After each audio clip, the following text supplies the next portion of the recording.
ఈ పోటీలో వెంకటేష్ గారు తట్టుకోగలుగుతారంటారా? వెంకటేష్తోనే భయం ఉంది ఇప్పుడు అందరికి. సినిమా కలెక్ట్ చేయొచ్చు అనుకుంటున్నారా? ఏది డాకు అయితే కలెక్షన్స్ నేను చెప్పలేను భయ్య. అంటే ఫస్ట్ డే కలెక్షన్స్ అయితే నాకు తెలిసి ఒక 100 crores అలా. అన్ప్రెడిక్టబుల్. ఎస్, నిజంగా ఈ సీజన్ మొత్తం కూడా గేమ్ చేంజర్, అన్ప్రెడిక్టబుల్.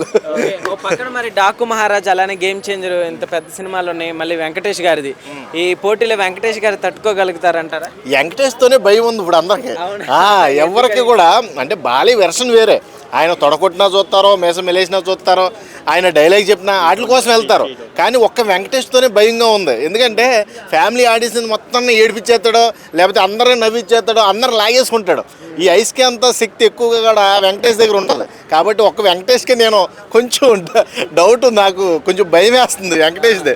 కాకపోతే ఆల్రెడీ రమణ గోగుల్ గారు పాడిన పాట వైరల్ అయిపోలా, గోదావరి గట్టు మీద, అలాంటి సాంగ్స్ మొత్తం కూడా సినిమా మొత్తం చూస్తుంటే ఫ్యామిలీకి బాగా కనెక్ట్ అయ్యే సినిమా, ఫ్యామిలీ డ్రామా కదా. అదొక్కటే కొంచెం నాకు ఈ గేమ్ చేంజర్ రిలీజ్ ముందే వస్తుంది ఏంట్రా బాబు అని కొంచెం టెన్షన్ ఉంది.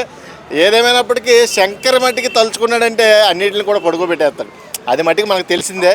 నాకు తెలిసి ఆ ట్రైలర్ చూసినప్పుడే నాకు అనిపించేసింది ఇంకా ఈసారి సంక్రాంతి అని, శంకర్దే ఈ సంక్రాంతి అని ఖచ్చితంగా ఫిక్స్ అయిపోవచ్చు. ఓకే, ఫైనల్గా మీరే మూవీ కోసం వెయిట్ చేస్తున్నారు? కాదు, మీరు ఎలా ఇరికిస్తారంటే ఎవరి నేనైతే ఖచ్చితంగా youth and young and dynamic hero Ram Charan గురించి కొంచెం ఆశ ఎక్కువ ఉంటుంది. ఎందుకంటే ఇండస్ట్రీని ఇప్పుడు లేపే వ్యక్తులు కాబట్టి. ఆల్రెడీ లేపి ఉన్నారు వీళ్ళు. ఎవరో బాలయ్య గారు, వెంకటేష్ గారు ఒక స్థాయి తీసుకొచ్చారా లేదా? వాళ్ళు ఇంకా చాలు, ఇంకా యంగర్స్ పైకి తీసుకెళ్ళేది. అవునా, ఇప్పుడు గ్లోబల్ స్టార్గా ఉన్నాడు. మొత్తం గ్లోబ్ అంతా కూడా ఆయన ఇంకా చూడాలంటే ఇండస్ట్రీ అంతా కూడా మన ఇండస్ట్రీని బయట ఎస్టాబ్లిష్ చేయాలంటే వీళ్ళ వల్ల అవుద్ది, యూత్ వల్ల అవుద్ది. కాబట్టి యూత్ని ఎంకరేజ్ చేయడానికి నేను ముందుంటా. నేను కూడా ఒక యూత్ లాగా. ఊరుకో bro, Balayya youth. Okay, youth. అవును, అది దబిడి దిబిడి కదా, దబిడి దిబిడి మామూలుగా లేదు.